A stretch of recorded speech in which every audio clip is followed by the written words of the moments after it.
Enfants, que ce soit à l'école ou au sein de la cellule familiale. La discipline positive met à la disposition des enseignants et des parents des outils qui doivent permettre aux enfants d'apprendre tout en s'épanouissant et des principes qui viennent d'être présentés par une psychologue française dans un établissement casablancais. Reportage Tarek Boustani au commentaire Hind Ben Abdelmi.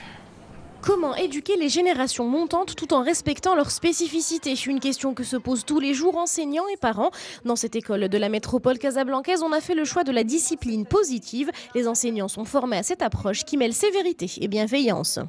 On travaille avec les enseignants pour pouvoir leur donner les outils et la démarche afin d'enseigner les compétences psychosociales sans en faire un programme supplémentaire, mais vraiment en l'intégrant dans leur façon de faire, parce qu'on sait aujourd'hui que quand un élève a un bon bagage scolaire et en même temps quand il a des compétences socio-émotionnelles, il va être plus équilibré dans la vie et il va mieux réussir.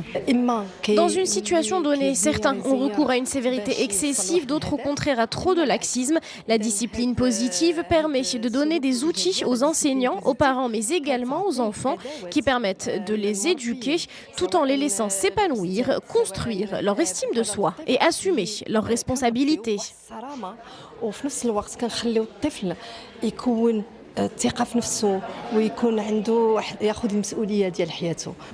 Des ateliers avec les élèves sont également organisés. Il s'agit de développer les sentiments d'appartenance et d'importance, mais également de stimuler le sens de la coopération et des responsabilités, des compétences sociales indispensables en milieu scolaire.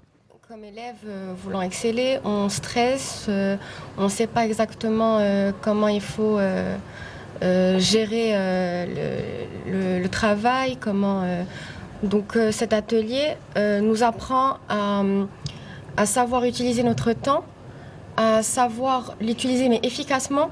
Sur le plan personnel, cet atelier m'a donné confiance en moi avant tout. J'ai appris à parler pour moi et aussi sur le plan relationnel avec les autres élèves quand il y avait des conflits ou avec les professeurs. On a appris à communiquer avant tout. La discipline positive s'appuie sur les principes d'Alfred Adler, un psychiatre autrichien du début du XXe siècle, un modèle éducatif ni punitif ni permissif qui privilégie simultanément fermeté et bienveillance. À présent, la question de la place et de l'avenir des médias.